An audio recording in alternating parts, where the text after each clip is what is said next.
These are big bowls of rotten fish. Some of them are more than a year old. It's called Prahok, and folks in Cambodia absolutely love it. Well, today, I'm on a mission to see how this controversial food is made and why a whole nation stands behind it. It's not fresh.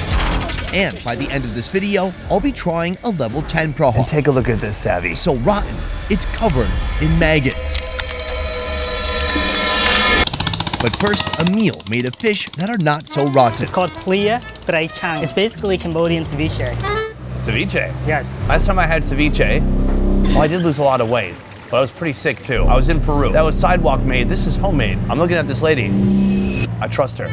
Don't tell her anything of what I just said. Fresh fish, crunchy veggies, peanuts, and a ton of lime juice. These are the foundational elements of today's breakfast. Where do these fish come from? Ceviche usually utilizes ocean fish to dodge health scares like parasites and bacteria. This is actually right from the Delicacy. Instead, we'll be using freshwater fish from a nearby lake. To ensure the safety of those dining, preparation is crucial. First, hitting slices of raw fish with lime juice to kill lingering bacteria. Then there's the flavoring. Add chicken bouillon, sugar, lemongrass, fried garlic, shallots, basil, MSG, roasted peanuts, bean sprouts, long beans, and fish sauce. Mix it all up and give it a little bit of a squish. Could you show me how to eat it? Right now, we're joining a meal with Chhum Krern and Sang Kong. Ah, okay. I saw the rice. I thought there might be more steps. I can pull that off. Cheers. Joining today's daring food adventure, Cambodian-American Savi, a culinary explorer at heart, sharing Khmer cuisine with the world. But more on him later. Oh yeah, I'm instantly in love. The fish is firm. It's got some nice bite to it. Super fresh coriander. There's chilies. There's nuts. There's fried garlic. This is outstanding. It's got a nice bit of sourness to it. A little spicy kick. Oh my gosh. There's a lot of different textures and flavors going on here. It is a texture sensation. How do people feel about eating the raw lake fish though? Here, they don't worry as much because they have flora or gut bacteria that is a lot more... Robust? Yes, a lot more robust. I'm working on my gut bacteria as well. This, for breakfast, 10 out of 10. The view's not too bad either. I believe we're on approximately the 3rd floor. The houses are very high up, maybe 30, 35 feet. Right now it's dry season. It's not rained in a long time, and the water levels are very low. But when it's the rainy season, how wild does it get here? How high is the water getting? It can get really deep and the water flows very high. He said it actually comes up about 12 feet. We're at Kampong Phluk, where thousands of residents call these towering stilt houses home. Which season do you prefer, the dry season or the rainy season? He said it's better for them to make money during the rainy season. You know, you have more boats, fish, and everything is so a lot more abundant. And I'm curious, of the local diet, how much of it is fish? So because they live on the water, most of their diet is fish. Meats and other things like that are a lot more expensive. Their transportation, their houses, their food. This is a culture that lives and dies by the ebb and flow of the nearby lake Tonle Sap, Cambodia's largest freshwater lake. Our main mission today is to learn more about this food called Prahok. It's a rotten fish dish, and I assume that making it into this rotten form, there must be some way to preserve it long term. Exactly. But preserving it comes at a cost, and the cost is that this is a very smelly, putrid, pungent fish. Some people can't even bear or stand the smell. You think it stinks. We say it's chunchan, which means like it's a stinky good, like the way stinky cheese might smell good. I will be the one to be the judge of that soon. But not only is the lake offering abundant life like fish, I saw in the corner you had a big container, a giant dish of what looked like snakes. They're known as black rat snakes. Basically, they are water snakes. It's a regular part of the diet around here. Found nowhere else in the world, this species is a true gem. You want to grab one? Residing exclusively as part of the Tonle Sap ecosystem. You gotta choke up a little bit. Try to get it behind the head. Okay. Ow. Did he get you? It bit me. Get it right behind the head. You gotta choke up. Ow! Yeah. Ow. Yeah, there you go. There you go. It drew blood. It drew blood. These water snakes lack venom glands and fangs. So if they happen to bite you, take comfort in knowing you won't die. At least you probably won't. In fact, these snakes are generally docile and tend to avoid confrontations with humans. Now, they're joining forces. So if you do get bit, consider yourself very, very unlucky. Right now, look, they're holding hands or... Yeah. something? They're being friendly to each other. Soon, this violent snake and his family will join our final meal. That's the one that bit me. Who's biting who, bitch? That's right. But right now, I'm focused on the Prahok. A mere hour's drive away from our current whereabouts lies the pulsating nucleus of local life, the market. If you can't spot this pungent paste with your eyes, you might want to try following your nose. To the unsophisticated and uninitiated, the smell is rancid and repulsive. The best part, it's readily available just like this. It's not fresh at all.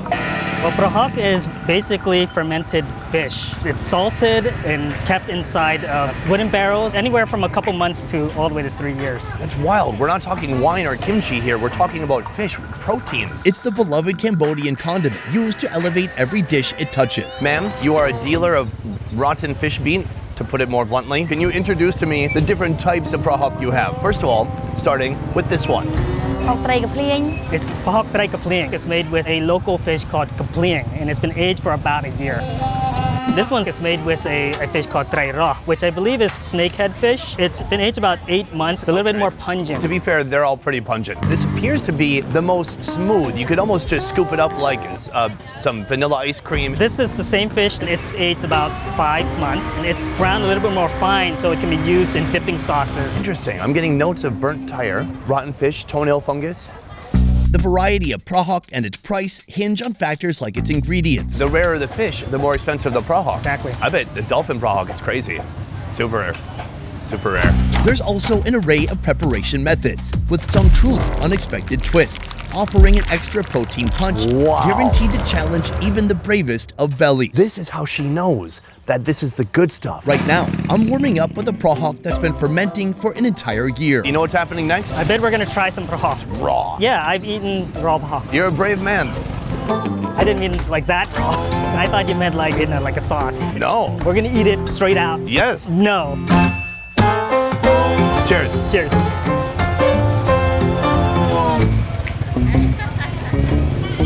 Wow, so the salt is very prevalent.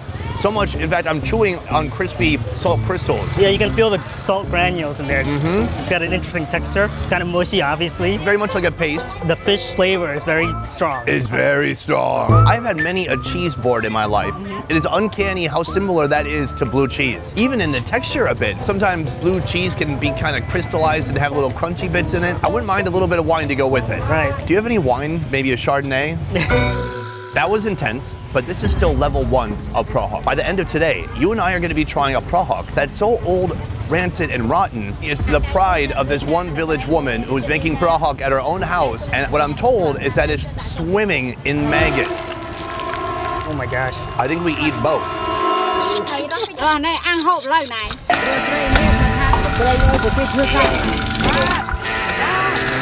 From the market, we have returned back to the riverside village to this woman's home. This lady is the queen of Prahok. In fact, she has made the most extreme Prahok that you will find anywhere in Cambodia. Does she eat the maggots? How do the maggots help with the recipe? Do they make it taste better? I have all these questions and more, but first, let's start at the beginning of the Prahok making process. Right here we have some Moonlight Gourami.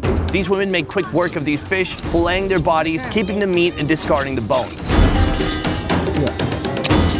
After deboning, batches of fish are thoroughly mixed with salt, ensuring every piece gets a good coating. The salt acts like a natural preservative, keeping things safe and making the flavor pop. Next, the fish bask under the sun's rays for a full 48 hours. This crucial step is what sets her Prahok recipe apart from the rest, giving it a uniquely firm texture and an unmatched depth of flavor. At least that's what she would say. After sun-drying, the fish is smashed and put into a jar or barrel, where the fermentation process continues. There, it's left to age anywhere from 3 weeks to 3 years, transforming into a local culinary treasure, or what may be a not-so-nummy nightmare for me. These are maggots. Is this part of the aging process? She says that you know it's natural when there are maggots on it, because the ones that don't have maggots, they mix some kind of chemicals in it. Wow, that is a wild point of view. So right here, I mean, this is solid. It doesn't even resemble anything we saw at the market earlier, though. She says that she doesn't make her Prahok like that. That's mushy. She just knows the way she makes it. It's much more desirable. This looks good. There's one small problem. I don't see any maggots in it. Oh my God, dude, there's hundreds of maggots. I am unsheathing the most maggot-infested Prahok that there is here on this property. Oh, those are some big maggots. Come and take a look at this, Savi. Wow. They literally have burrowed and made little holes into the Prahok. So when you look at this and you see the maggots and they're crawling around the top of the Prahok, what does it make you think? What does it make you feel?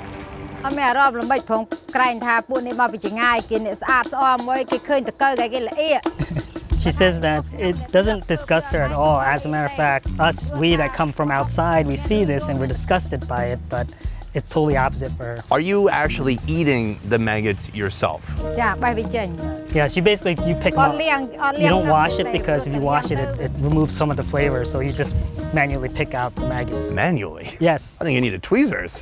This is level 10 Prahok, no doubt. Yes. I think we give it a try. I don't think we have to eat a maggot, but we can say that we've eaten maggot-infested Prahok. Hi, quick question. Is it safe for me to eat a maggot or two? It's my doctor. Eating a maggot or two isn't generally harmful if they're ingested accidentally. However, it's important to consider the source of the maggots. If they come from unsanitary conditions, there's a risk of bacterial or parasitic infection. So while a maggot or two might not hurt you, it's crucial to consider these factors for safety. Great. So what I learned from that is if we eat it accidentally, it's fine. Cheers. Cheers. Well, it's much more like a gluey paste. Exactly. What? Hold on, much more. Your doctor's so funny. Wow, it really has a rancid taste to it. Yeah, this one tastes much more pungent because this is made from the fish bones. Yeah, I taste bones. It tastes like the guts of a fish that have been rotten, that are very salty. I can kind of see why the maggots are into it. If I was a flyer or a maggot, I'd be like, Ooh, jackpot. that was really intimidating. Officially, now we can both say we've had maggot-infested food. Not many people can say that. From here, her Prahok is typically distributed to markets where she can earn about $2 per pound. But at home, she turns this pungent ingredient into some treasured family recipes. Right here, we have that beautiful, savory, rotten fish that everyone loves so much, made into kind of a patty. Yes. With a little bit of pork. This is Prahok Aang. Here's how it's made. Start with a generous portion of Prahok and pair it with pork, chopped together with lemongrass, galangal, garlic, chilies, sugar, chicken bouillon, and MSG. Then chop it down to a gooey fine paste. Is this a common preparation for Prahok? Well, this one has pork in it. That's not typical. Only people that are a little bit more wealthy, they can afford the pork. Nice. But typically it's... Showing off a little bit today. That's right. Smear that rotten fish goo inside of banana leaves and grill it over blazing hot charcoal, allowing the flavors to meld and intensify. Cheers. Cheers. Oh my God, okay, nope, I take it back. Give me some rice. Holy shit. Oh, it's very powerful. Oh, I thought it would be more like a meaty experience. It's pure salt. You only need a little tiny bit. We overdosed. So I'm gonna take a little bit of it and just kind of smear it on the rice, and then maybe even some veggies on there too. Little bean, little carrot. Cheers. Bingo. That I like. So I guess the mistake I made when I took that bite was thinking that this is going to be my protein source for the day. Clearly not. This is almost like a flavoring agent when it comes to trying to create that very deep, savory umami flavor. Exactly. Whenever I eat food that have that umami, that's when it hits the spot. It's comforting to me. Exactly. So I want to get a little bit more into your story. You were born in Cambodia, but then you moved to the USA. Yes. During the Khmer Rouge and Pol Pot times, my dad was in the opposition's army and he was in danger of being killed.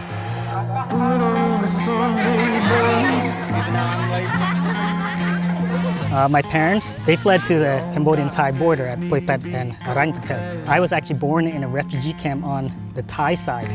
As far as these eyes can see. I was only about a year old when I landed in the US, and I lived there for most of my life. What inspires you to come back to Cambodia? For a long time, my parents suppressed the memories of here. I didn't know anything about my past, because by then I became really whitewashed. And back in 2016, I was just curious. I came with my parents to Cambodia, and when I got here, I just felt at home here. I just felt like everything seemed so much clearer to me, my history. And from then on, I just made it my mission to learn as much as I can and try and put Cambodia on the map. by making these YouTube videos. Has part of your experience since you've come back involved eating a water snake? Remember those pesky water snakes? Ow, ow, ow. The ones that attempted to assassinate Savi? Well, here's how they cook them up. First, exact revenge, swiftly and humanely. The snakes plunge into hot water before shedding their skins one last time. Meanwhile, the seasoning, a mix of palm sugar, salt, MSG, chicken bouillon, garlic, and a hefty dose of chilies. Marinate the snakes. Skewer them up and toss them on the grill over a blazing fire until they cook through. Guys, I gotta say, this looks amazing.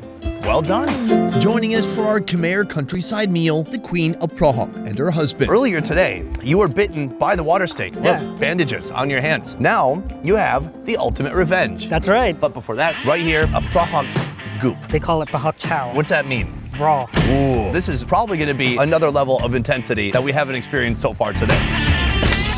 Raw Prahok gets chopped. Add into the mix lemongrass and chop that too. Then chilies, garlic, and sugar all chopped together. Add peanuts if you'd like, and chop even more. Finally, add lime juice, then serve with veggies and rice. Do you want to smell it? I don't like it. Wow. She said it smells delicious. She was swept away. You typically dip like this. Oh, okay. So I'm gonna take, I don't like cucumber, so I'm gonna take a carrot, get a little bit on there. Here. Cheers. Similar flavor profile, but with that little addition of sourness. Yeah, it reminds me of in Vietnam they eat fermented shrimp, and it's purple and it smells like athlete's foot, and Yeah. it's brutal, but then you eat it and then you wash it down with some herbs and you freshen your mouth and then you want to go back for more. And that's what this is like. And I think today has been a big education for me when it comes to this mysterious and controversial food, because it would be easy to look at the maggots crawling on it and to judge it prematurely. The truth is, this is not really as much of a food as it is kind of a seasoning, a huge potent flavor provider that's meant to be mixed with other foods. What do you think? This compared to the grilled Prahok? Oh man, it's tough. It's like asking me to choose between my two children. How could I ever do it? Right here, the water snake. That's the one that bit me. Who's biting who, bitch? That's right. The preparation's interesting. They put it on a skewer. I love the shape of it. The trouble though is that the snake is so small that it has a lot of bones and a lot of ribs. So you have to go from the top and heal the tenderloin. Cheers. Oh, that's pretty good. It's kind of chewy, Smoky. salty, and this is actually something that you would typically eat with a beer. Absolutely. They put a nice, sweet, salty marinade on it. It's a little bit spicy. This is like some of the best snake I've ever had. I'm telling you, the countryside cooking in Cambodia is like next level. People really know how to work with simple and frankly exotic, slightly strange food like this. Tastes dang good, dude. I ate my whole snake. You know, I'm curious. Life here is very different than other parts of Cambodia, especially with the water situation. Right now, the water is very low. Boats can still get through, but just a couple at a time. In the rainy season, the water's coming way up. In general, living here in this riverside village, what are the biggest challenges in your daily life? So when the water rises, it just makes doing everything a lot more difficult. You can imagine that you don't have any dry land to be on, and just moving things around is just much more difficult. Do you have to take a boat to get around from your house? They actually do. Because there's a load of motorbikes around here too, so Yeah. where do the motorbikes go during the rainy season? Yeah, they have to send it to high ground and just keep it in their garage. So about 5 months out of the year. Wow. There's a lot of people that live in this village, up and down the riverbank. What is the idea of success for people here? He's just saying that some people, they want to do everything they can to get out of here, to look for a different life. For you, what does a good day look like? She said it's not about the money or the success, it's about the family. As long as her family is happy, that's a good day for her. That's beautiful. Because no matter how ambitious you are or what you're chasing, that's really all that matters in the end. If you love Indian food, then you're gonna love our new channel, Best Ever Food India. Subscribe now for weekly videos, showcasing the most unique street food from around the country. She said that the maggots will actually eat the Prahok, so you don't want too many maggots. Yeah. Well, because then they'll eat it all. Yeah, exactly. It's a very valid point. I don't think I got a maggot in my bite, thank God. Did I? Something crawling around in I you. have one under my fingernail. It's a bit more goopy. And last time, baking it, Baking it made it a little bit more dense. All the fish are very local, still fresh. In fact, I believe it was alive because she had to give it a couple whacks to the head before it would decease. These are big bowls of rotten fish. Some of them are more than a year. Your idea sucks. And so they're just so plentiful. There's so many steaks that they're like, well, we might as well make use of these things. Yes. And they get eaten. Exactly. And do they make sexy wallets or boots out of the skin, or they eat that too? They eat everything. Okay, that's awesome. She just is not. They don't eat it like this. But you can't guarantee what's gonna happen afterwards. Well, I'm not gonna get sick, right? No, you're fine. Please. Me too. Yeah. More. A little bit more. A little more. Boom! Guys, that is the end of video number 3 here in Cambodia. What do you think of this video? Prahok, it's outrageous. It's fish, it's rotten. That's my first time eating food that had a maggot on it. Mine too. A big akun right here to Savi for joining me today. You can find him on YouTube. He has his own YouTube channel where he's exploring Cambodia and other countries too. You can look him up there on YouTube and give him a subscribe. Otherwise, guys, that is it for this video. Thank you so much for watching. I will see you next time. Peace. Okay. All right, we can walk into the sunset. I need a beer. A lot of beer. I need 13 beers. Yes. I still have that weird fish bone Prahok taste in my mouth. I might have a maggot stuck in the back too. Oh, man.